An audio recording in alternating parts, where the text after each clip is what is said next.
네, 모닝 스탠바이 시간으로 이어가 보도록 하겠습니다. 국내외 중요한 이슈들 이 시간 다 한번 살펴보도록 할 텐데요. 오늘 이 시간에는 타이탄 파트너스의 윤여민 이사와 함께합니다. 이사님 안녕하세요. 네, 안녕하십니까. 네, 오늘 이슈들을 살펴보면서 많은 분들 단 한 가지 생각이 드셨을 것 같습니다. 또 한 번 트럼프의 말이 문제였구나. 그런데 결국에는 이 이유와 관련된 관세에 대해서 7월 9일까지 유예를 하겠다. 지금 속보성 기사로 전해지고 있습니다. 아무래도 오늘 해당 소식이 가장 크게 영향을 끼칠 것 같은데요. 오늘 시장 가장 중요한 개장 전 체크 포인트 어떻게 보실까요? 네, 일단은 지난주 금요일 같은 경우는 트럼프 대통령이 이유와 관련된 상당히 좀 강한 언조를 냈습니다만 다시 한번 좀 말을 좀 바꾸는 좀 그러한 어떤 전략이 나왔다라고 좀 말씀을 드릴 수 있을 것 같고요. 결국은 이제 이렇게 어떻게 보면 강하게 말했다는 것 자체는 협상에 대해서 좀 진지하게 임해라라는 어떤 그러한 전략이 되지 않을까라는 좀 생각을 합니다. 사실 지난주 금요일 같은 경우 미국 시장 같은 경우는 이 트럼프의 좀 이유와 관련된 좀 관세와 관련된 강한 좀 어조로 인해서 좀 어떻게 보면은 좀 상당히 강한 조정이 나왔었습니다만 오히려 이제 오늘 제가 볼 때는 이러한 좀 뉴스를 통해서 다시 한번 좀 본장에서 미국 시장 같은 경우는 반등의 어떤 여지를 마련할 수 있지 않을까 생각을 하고 있는데요. 특히 이제 이유와 관련돼서 지금 지난주 금요일 트럼프 대통령 같은 경우는 6월 1일부터 50%까지 뭐 관세를 매길 수 있겠다라는 얘기를 했던 부분들, 이런 부분들이 사실 좀 시간에서 그다음에 이제 주식시장에 상당히 좀 큰 변동성을 만들어냈다라고 좀 말씀드릴 수 있을 것 같고, 다만 이제 베센트 재무장관이 어떻게 보면 상당히 키맨이라고 볼 수 있을 것 같은데요. 이 지금 재무장관 같은 경우는 계속해서 어떻게 보면 좀 시장에 상당히 친화적인 언급을 좀 하고 있다라고 좀 말씀드릴 수 있을 것 같습니다. 아무래도 월가 출신이다 보니까 이와 관련돼서 좀 시장이 원하는 어떤 그러한 좀 멘트를 좀 많이 한다라고 좀 볼 수 있을 것 같고, 특히 이제 트럼프의 50% 관세에 관련돼서 이후에 좀 느린 협상에 관련된 부분에서 좀 답답함을 느낀, 제가 볼 때는 뭐 대통령의 언급이 아니었나라고 좀 얘기를 하고 있다라고 좀 말씀드릴 수 있을 것 같고, 결국 이제 이런 부분들은 협상의 전략 중에 하나일 뿐이다라고 좀 의미를 좀 축소했다는 부분들, 이런 부분을 통해서 좀 미국의 주식시장 같은 경우도 어느 정도 좀 만도하는, 그래서 하락폭을 좀 축소하는 좀 그런 모습이 나왔다라고 좀 말씀드릴 수 있을 것 같고, 다만 여기서 좀 전체적인 시장뿐만 아니라 개별 종목에 관련된 부분을 좀 체크해볼 필요가 있지 않을까라는 좀 생각을 하고 있는데요. 특히 이제 애플에게도 좀 경고를 했었습니다. 특히 이제 결국은 미국 쪽과 관련된 쪽에서 어떤 제가 볼 때는 지금 밸류 체인을 만들어라는 얘기들, 결국 이제 이런 부분들이 삼성전자와 같이 좀 언급이 되면서 오늘 우리나라 시장에서 좀 삼성전자의 어떤 움직임도 좀 분명히 체크해볼 필요가 있지 않을까라는 좀 생각은 하고 있고요. 좀 개별적인 종목들에 대한 어떤 움직임 분명히 체크해볼 필요가 있다라고 좀 말씀드릴 수 있을 것 같고, 다만 미국 시장 같은 경우는 뭐 이제 지난주 금요일 같은 경우가 뭐 주간 옵션 만기라든지 뭐 이런 부분을 통해서 좀 변동성이 강했다. 특히 이제 오늘 같은 경우 미국 시장 같은 경우 좀 제가 볼 때는 휴일이기 때문에 휴장이기 때문에 우리나라 시장 같은 경우는 약간의 좀 방향성이 없는 부분이 좀 되지 않을까라는 좀 생각도 하면서 오늘 시장을 좀 체크해볼 필요가 있지 않을까 생각을 하고 있고, 다만 이번 주에 좀 상당히 중요한 일정들이 많다라고 좀 말씀을 드릴 수 있을 것 같은데, 어쨌든 미국 같은 경우도 시장은 지금 관세와 관련된 부분에서 좀 상당히 4월 달 초부터 좀 변동성을 상당히 많이 보였습니다만 이 상호 관세와 관련된 부분에서 낙폭을 어느 정도 회복을 했습니다. 뭐 지수 자체는 좀 많이 올라온 모습입니다만 그 안에서 결국 이제 AI 테마와 관련된 부분들이 좀 상당히 강하게 움직였기 때문에 이번 주에 있을 뭐 엔비디아라든지 세일스포스닷컴의 어떤 실적에 따라서 AI 테마가 계속 움직이는지에 대한 부분들, 그런 당위성을 한번 체크해볼 필요가 있지 않을까라는 좀 생각을 하고 있고요. 여기에 더해서 엔비디아 같은 경우는 지난주 주말에 미국 향에 대한 어떤 GPU를 새로 이제 어쨌든 개발을 하겠다라는 얘기가 나오고, 그런 부분에 있어서 블랙엘 좀 다운그레이드 시리즈가 좀 6월 정도면 공개되지 않을까라는 얘기가 나왔습니다. 결국 이를 통해서 제가 볼 때는 다시 한번 미국 향에 대한 매출에 대한 부분이 다시 산정될 것으로 보이고 있고, 이런 부분들이 아마 컨퍼런스 콜에서 좀 나오지 않을까 생각합니다. 그러니까 28일 어떻게 보면 이제 우리나라 수요일 장 끝나고 이제 실적이 나올 것으로 보이고 있는데, 이런 부분들이 이제 우리나라 목요일 시장에 좀 반영이 되겠죠. 그런 부분들을 체크할 필요가 있지 않을까라는 생각을 하고 있고, 여기에 더해서 뭐 PC라든지 소비자 신뢰 지수가 좀 발표될 것으로 보이고 있기 때문에 최근 좀 미국 시장에서 가장 좀 요동을 쳤던 뭐 국채 금리와 관련된 부분들, 미국 채 금리가 특히 20년, 30년물 같은 경우가 5%를 계속해서 좀 상회하는 상황이기 때문에 이와 관련된 부분도 상당히 중요하지 않을까. 결국 이제 지금 관세와 관련된 부분에서 EU와 관련된 부분 좀 연계됐던 부분들, 여기에 더해서 AI 테마가 얼마나 좀 지속이 되는지 결국 엔비디아 실적을 통해서 좀 체크할 필요가 있지 않을까 생각을 하고 있고, 여기에 대해서 PC 가격 지수를 통해서 국채금리에 대한 영향까지도 한번 이번 주는 좀 체크해볼 필요가 있지 않을까 생각하고 있습니다. 네, 5월 마지막 주까지 긴장을 내려놓을 수가 없을 것 같습니다. 일단 EU 관세에 대해서는 유예가 됐다라는 점 다시 한번 체크해 보시고요. 실적 발표 시즌 아직까지 남아있다라는 점, 그리고 경제 지표까지 이번 주 끝까지 체크해 보시면 좋을 것 같습니다. 첫 번째 키워드로 넘어가 보도록 하겠습니다. 지난주에 이어서 이번 주에도 시장을 사로잡는 키워드가 되지 않을 것 같은데 이 첫 번째 키워드 어떤 키워드일까요? 네, 사실은 뭐 지난주 금요일에 거의 이제 불을 뿜었다라고 좀 볼 수 있을 것 같고, 결국 그런 측면에서 좀 원전 섹터를 다시 한번 좀 봐야 되지 않을까라는 좀 생각은 하고 있는데, 드디어 이제 원전의 대장주만 움직이다가 지난주 금요일부터 어떻게 보면 이제 중소형 원전주로 어쨌든 수급 자체가 내려오면서 결국 이제 원전 섹터가 다 같이 움직이는 좀 그러한 형국이 됐다라고 좀 말씀드릴 수 있을 것 같은데, 일단 크게 좀 제가 볼 때는 몇 가지 좀 이슈가 있다라고 좀 볼 수 있을 것 같은데, 네. 일단 첫 번째로 미국 특히 이제 트럼프 대통령이 원전을 좀 엄청나게 좀 사랑하는 것 같습니다. 특히 이제 원전과 관련돼서는 여러 가지 얘기가 좀 나왔고, 특히 원자력 발전 용량을 2050년까지 4배로 늘리겠다라는 얘기가 좀 있습니다. 그런 측면에서 봤을 때 최근에 좀 4개의 행정명령에 서명했다라는 좀 얘기가 나오면서 확실히 이제 지금 전력원 쪽에서 봤을 때 뭐 신재생도 있겠습니다만 좀 원전에 많이 포커스를 하는 미국은 좀 그런 모습이 보인다라고 좀 말씀드릴 수 있을 것 같은데, 특히 이제 뭐 행정명령 관련돼서는 원자력 규제위원회 뭐 개혁이라든지 특히 이제 미국 내 우라늄 채굴 등 농축 확대에 대한 여러 가지 좀 개혁안을 좀 담았다라고 좀 볼 수 있을 것 같은데, 결국 이제 행정명령의 취지는 25년 내에 원자력 발전 용량을 4배로 이제 늘리겠다라는 어떤 그런 측면을 볼 수 있지 않을까 생각을 하고 있고, 이런 부분에서 뭐 신규 원자력 발전소 허가 결정을 18개월 이내로 하겠다는 표현 포함되어 있는 상황이기 때문에 원자력에 대한 어떤 허가도 신속하게 나오고 발전과 관련돼서도 좀 프로세스가 좀 용이하게 진행되지 않을까라는 좀 생각을 하고 있습니다. 결국 이제 미국 같은 경우는 원자력 시대에 좀 많이 들어선 모습이 나온다라고 좀 볼 수 있을 것 같고, 이런 부분들이 특히 이제 트럼프 대통령이 작년에 취임할 때 특히 이제 어떻게 보면은 죄송합니다. 올 1월에 취임할 때 에너지 비상사태를 선포를 했죠. 결국 이러한 부분에서 계속 이제 이런 좀 정책의 스탠스가 이어지고 있지 않나라고 좀 생각을 하고 있고, 다만 좀 이러한 부분들이 미국에만 좀 집중되는 것이 아니라 유럽에도 좀 집중이 되고 있다라고 좀 말씀드릴 수 있을 것 같고, 사실 이 유럽 같은 경우도 어떻게 보면은 좀 원전에 대한 부분에 좀 부정적인 어떤 국가들이 많았었습니다만, 그렇죠. 예, 그런 부분에서 탈원전을 어떻게 보면 탈피하는 좀 그러한 좀 모습이 나온다라고 볼 수 있을 것 같은데, 특히 뭐 대표적으로 벨기에 같은 경우가 22년 만에 탈원전 정책을 좀 폐기하는 모습, 특히 40년간 원전 금지 정책이 이어온 덴마크도 최근에 에너지 정책이 좀 변경이 됐다라고 좀 말씀드릴 수 있을 것 같고, 뭐 제가 볼 때는 이탈리아 같은 경우도 지난 3월에 원자력 사용을 다시 허용하는 법안이 승인됐다라는 점, 뭐 스페인이라든지 뭐 이런 부분들, 결국 이렇게까지 좀 어떻게 보면은 유럽 같은 경우가 원전을 다시 한번 선회하는 이유는 제가 볼 땐 그 이후에 가장 큰 건 결국 AI 데이터 센터가 아닐까라는 좀 생각을 합니다. 전력난에 대한 어떤 확실한 수급이 필요하다라고 좀 생각이 들고 있고, 최근에 스페인 같은 경우는 대규모 정전 사태까지 좀 발생을 하면서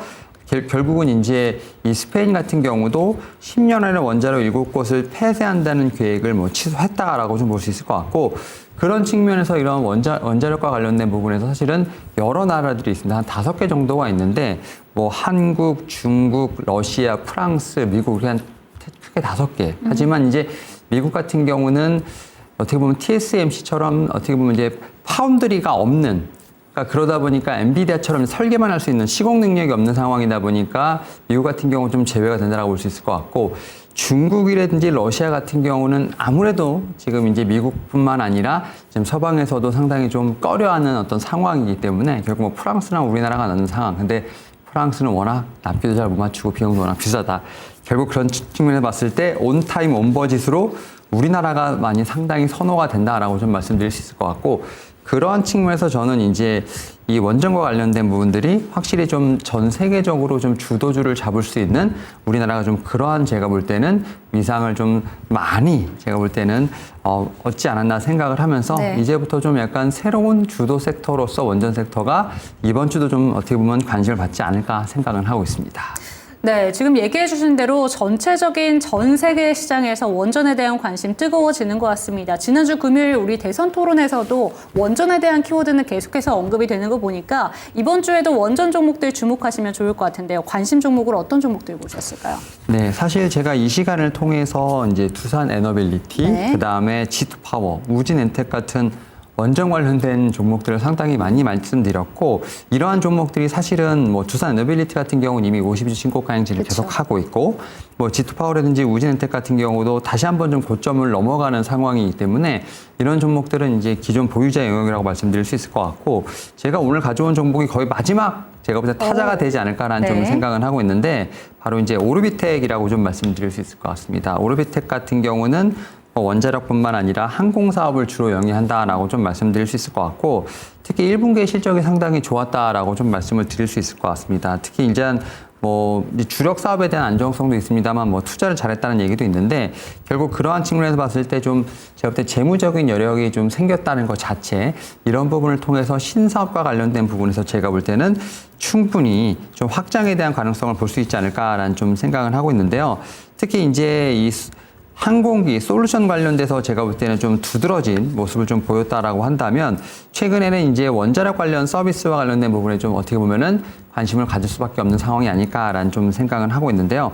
지금 앵커님 말씀하셨던 것처럼 이제 대선 토론 이후에 그쵸. 이제 6월 달 이후부터는 원전과 관련된 우리나라의 어떻게 보면 정책이 나오지 않을까라는 좀 생각은 하는데, 어느 진영이 된다 하더라도 지금 글로벌 트렌드로서 원전에 대한 부분을 아예 배제할 수는 없지 않을까라는 네. 좀 생각을 합니다. 결국 이제 신재생에너지와 원전의 좀 조화로운 어떤 정책이 필요하지 않을까라는 좀 생각을 하고 있는데, 그런 가운데서도 어쨌든 이 방위 산업과 관련된 부분뿐만 아니라 이 원자력 관련돼서도 제가 볼 때는 충분히 활성화가 이루어지지 않을까라는 좀 생각을 하고 있는데요. 그런 측면에서 오르비텍 같은 경우는 원자력과 관련된 부분, 여기 또 항공사 관련된 부분들 어떻게 보면 이제 듀얼 모멘텀이 있는 상황이기 때문에 충분히 지금 마지막 후발주자로서 체크해볼 필요가 있지 않을까라는 좀 생각을 하면서, 제가 볼 때는 앞선 두산 에너빌리티, 우진엔텍, G2파워와 마찬가지로 좀 이번 주에 좀 시세를 낼 수 있는 좀 가장 좀 확률이 높은 종목이 아닐까라는 좀 생각을 하면서 마지막으로 오르비텍 한번 좀 말씀드려볼 수 있을 것 같습니다. 네, 이사님이 픽하신 마지막 원전 종목으로 오르비텍까지 체크해 보시면 좋을 것 같고요. 두 번째 키워드로 한번 넘어가 보도록 하겠습니다. 첫 번째 키워드 역시 이제 수출에 대한 기대감을 안고 있는 것 같은데, 두 번째 키워드는 더더욱 수출 기대감이 있는 섹터인 것 같습니다. 어떤 섹터들 보셨을까요? 네, 두 번째로 제가 갖고 온 섹터는 화장품입니다. 예. 네, 화장품은 앵커님이 훨씬 더 잘 네. 아실 거라 생각을 합니다만, 일단은 화장품과 관련돼서 얘기들이 상당히 좀 많이 나오고 네. 있습니다. 특히 CNC 인터내셔널 같은 경우가 상호펀드에 좀 인수된다라는 얘기가 좀 나왔다는 것 자체, 사실 상호펀드가 CNC 인터내셔널을 인수한다는 것 자체는 어떤 의미를 가지고 있을까? 투자를 확대할 만하다라고 네, 평가한 거 그렇죠. 아닐까요? 그만큼 CNC 인터내셔널에 대한 어떤 성장성을 좋게 보지 않았나라는 좀 생각을 하면서, 결국 K-뷰티와 관련된 부분에 있어서 확실히 사모펀드 계열 쪽에서도 좋게 보고 있다라고 좀 말씀드릴 수 있을 것 같고, 이런 부분들이 제가 볼 때는 확실히 숫자로서 데이터로서 나타나지 않나라는 좀 생각을 하고 있는데, 지금 미국과 일본에서 국내 어떤 K-뷰티의 활약상 상당히 높다라고 좀 말씀드릴 수 있을 것 같고, 이런 부분들이 이제는 유럽이라든지 중동으로도 확대가 되고 있다라고 좀 말씀드릴 수 있을 것 같습니다. 그러다 보니까 이 K-뷰티가 확실히 수출주로서의 면모를 확실하게 보여주고 있다라고 좀 말씀을 드릴 수 있을 것 같고, 특히 최근에는 미국보다 유럽에서 성장세가 좀 더 눈에 띈다라는 얘기가 좀 나올 정도로 유럽향에 대한 부분도 상당히 좀 주목해 볼 필요가 있지 않을까라는 좀 생각을 하고 있는데, 최근에 유럽이라든지 중동 수출 비중이 전체에서 4%까지 확대되고 있다는 점에서 봤을 때, 좀 미국향에 대한 부분들, 일본향에 대한 부분이 많이 강조가 됐다면, 최근에는 중동이라든지 제가 볼 때는 유럽향에 대한 부분도 체크할 필요가 있지 않을까 생각을 하고 있고, 특히 올해 같은 경우는 지금까지 봤을 때는 중국 같은 경우는 공식적으로 얘기는 하지 않았습니다만, 한한령에 대한 부분에 좀 해제가 조금씩은 이루어지고 있는 상황. 물론 이제 중국도 제가 볼 때는 우리나라 대선 이후에 좀 방향성을 보는 어떤 그러한 스탠스를 보이긴 합니다만, 현재 미국과 중국의 어떤 지금 무역에 대한 스탠스를 봤을 때는 중국 입장에서 봤을 때는 주변국들을 좀 끌어안는, 제가 볼 때는 그러한 스탠스는 분명히 있지 않을까라는 좀 생각을 하면서, 중국향에 대한 부분도 저는 하반기에 좀 더 강해질 수 네. 있다라는 측면을 봐야 되지 않을까 생각합니다. 결국 그렇게 된다고 하면 뭐 미국이라든지 일본을 떠나서 이제 뭐 중국, 그 다음에 여기에 더해서 뭐 지금 중동까지 확실히 좀 이제 수출에 대한 어떤 그런 비중이 높은 종목들에 대한 제가 볼 때는 관심이 필요하지 않을까 생각을 하면서 2분기에도 제가 볼 때는 숫자로서 증명될 수 있는 섹터를 좀 보게 된다고 화장품 섹터가 아닐까라는 좀 생각을 하면서 결국 시장이 힘들 땐 숫자로 증명될 수 있는 섹터를 봐야 되지 않을까 생각하고 있습니다. 네, 작년에는 미국향 수출이 좀 기대감을 안고서 화장품 종목들을 끌어올려줬다면 이제는 중국, 유럽까지 뻗어갑니다. 그런 만큼 화장품 섹터는 주목하시면 좋을 것 같은데 그렇다면 관심 종목 어떤 종목일까요? 저는 실리콘투란 종목을 좀 가지고 왔습니다. 네. 최근에 화장품 섹터들이 좀 상당히 아웃퍼폼하는 가운데 좀 실리콘투 같은 경우는 약간의 좀 조정이 나오면서 오히려 제가 볼 때는 매수할 수 있는 기회를 주지 않을까라는 좀 생각을 하면서 실리콘투를 갖고 왔다라고 좀 말씀드릴 수 있을 것 같고, 실리콘투 같은 경우는 1분기 실적이 좀 제가 볼 때는 어떻게 보면은 부합했다, 컨센서스에 부합했다라고 좀 생각합니다만 이미 좀 눈높이가 많이 올라간 상황이다 보니까 거기서 약간의 좀 차익 실현 매물이 나오지 않았나라는 좀 생각을 합니다만 오히려 그런 부분에서 확실히 주가가 좀 싸지지 않았나라는 좀 생각을 하고 있고요. 그런 측면에서 저는 오히려 밸류에이션 부담이 없다라고 좀 말씀드릴 수 있을 것 같은데요. 특히 제가 볼 때는 1분기에 좀 실망했던 부분들을 좀 2분기에 좀 만회할 수 있지 않을까라는 좀 생각을 하고 있는데요.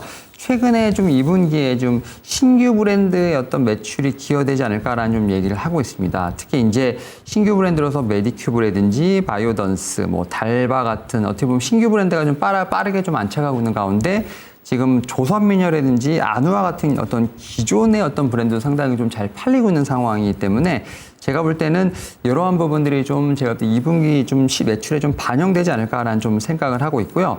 앞에서 언급드렸던 것처럼 이 중동이라든지 유럽 쪽의 매출이 확실히 좀 눈에 띈다라고 좀 말씀드릴 수 있을 것 같습니다. 그리고 미국 쪽에 대한 부분에서 좀 매출의 축소가 있지 않냐는 어떤 우려가 제기되고 있습니다만 지금 실리콘투 같은 경우는 미국 시장의 어떤 수익 구조를 재정비하고 있다. 제가 볼 땐 이런 측면에서 봤을 때 이익률의 어떤 측면에서 개선 효과는 분명히 있지 않을까라는 좀 생각을 하고 있고, 그러한 측면에서 2분기 어떤 실적을 봤을 때 오히려 지금 밸류에이션에 대한 부분이 상당히 낮은, 그러다 보니까 실리콘투 같은 경우는 오히려 매수의 기회를 받을 수 있지 않을까 생각을 하면서 화장품 중에서 탑픽으로 실리콘투 한번 말씀드려볼 수 있을 것 같습니다. 네, 실비디아 다시 한번 기대해 보도록 하겠고요. 마지막 세 번째 키워드 체크해 보도록 하겠습니다. 오늘장 관심주 들고 오셨다고요? 네, 오늘장 좀 관심주로서 봐야 될 종목 중에 하나 바로 이제 에어레인이라는 종목을 좀 가지고 왔는데, 최근에 이 종목 같은 경우가 좀 관심을 가졌던 건 결국은 이제 탄소 포집과 관련된 부분들, 여기에 또 아무래도 좀 정책과 관련된 뭐 테마가 좀 엮이면서 좀 주가 자체가 좀 상당히 변동성을 좀 보였는데요.